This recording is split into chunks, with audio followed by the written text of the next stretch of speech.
This is the first exhibition to introduce the history of a group of 5 interrelated prophets and the effect they had on contemporary art. These prophets began to emerge in 1880 and continued, many survived the Second World War in Germany.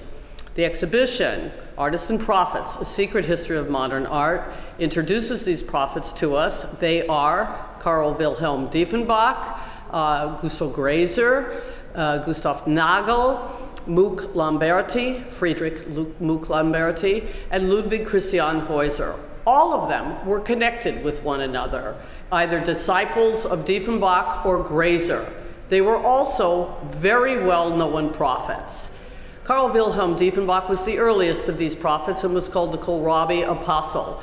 He was known to a broad-based section of German-speaking Europe.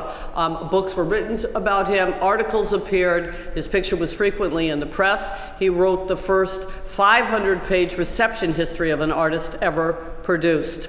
His work profoundly affected the development of art from Fidesz to Kupka to Schiele. The next prophet, Gustav Grazer, was also well known to Schiele, and we see that one of the great features and themes in Schiele's work, The Artist as a Prophet, really draws from his encounter through the art dealer and friend Arthur Rosler with the ideas of both Gustav Grazer and Karl Wilhelm Diefenbach. Kupka actually knew Diefenbach and for a while was a member of his commune, as Fidesz was. The second chapter of the exhibition focuses on the so-called Christ revolutionaries. And these Christ revolutionaries and Jesus believers were apostles that styled themselves as New Age Christs. And the most famous of them was Gustav Nagel. And the exhibition argues that one of the best well-known Dadaist artists, Johannes Bader's contact with Nagel and other Christs who began to roam the streets around 1900 profoundly influenced his take on Dada as the Oberdada. Later, Beuys, after 1945, would develop his own version of Christology.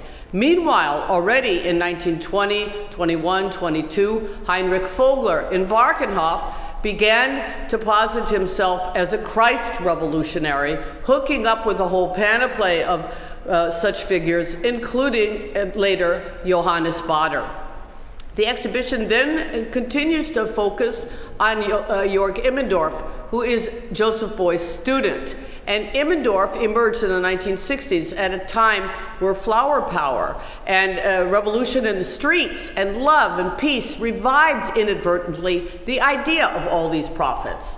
So when we see the third prophet in the exhibition, Friedrich Muck Lamberti, who advocated dance, who advocated that the people love one another, he revived those ideas that were prevalent in Saxony and Thuringia around 1920.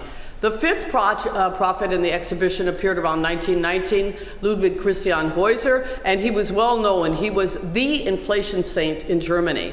And an artist such as Friedrich Schroeder-Sonnenstern, who also was an inflation saint, but much less well known than Heuser, responded to him after 1945 by both parodying the ideas that informed Heuser's notion of prophethood, as well as critiquing the broad-based section of society that followed Heuser willingly, thereby opening the door to National Socialism, which simply culminated in the identification of the long-sought Messiah.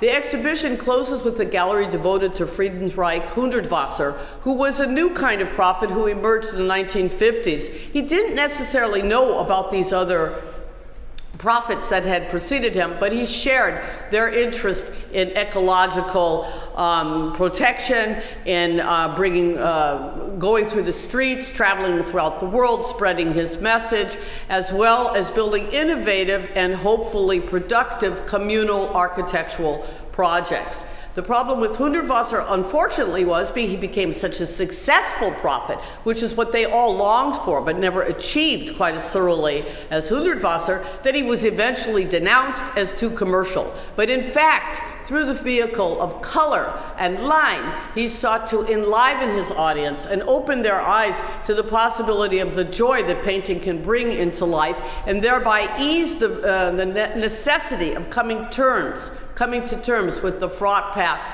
of National Socialism in Germany and Austria.